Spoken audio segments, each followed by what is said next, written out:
early 90s America. I was standing knee-deep in mud by my fence when my neighbor Mr. Rains turned on his garden hose and sprayed me right in the face. He smiled like it was an accident. Rains was the kind of neighbor who did not say hello.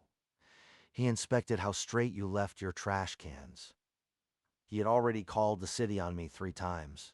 Once for my garage, once for my old pickup, and once because my grass was hurting the character of the street. That morning, I was setting a new wooden fence post. I had bought it on clearance at the hardware store because the old one had been cut halfway through during the night. I knew who did it.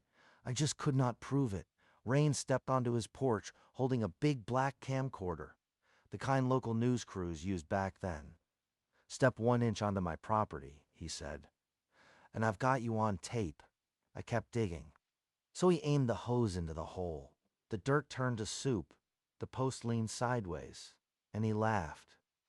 "Looks like you're not much of a handyman." I gripped the shovel so hard my fingers went white. Then something popped inside his garage. We both turned. Smoke crawled up his wall. He dropped the camcorder and ran inside.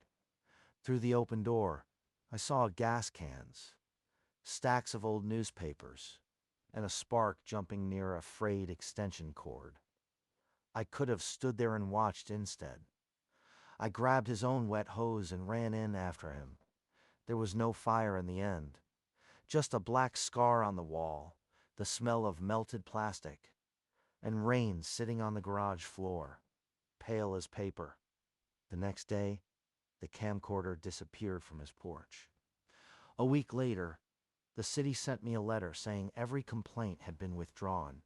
That fence post stayed crooked. Every time Rains walked past it, he looked at it and said nothing. And honestly, that was the best part of the whole repair.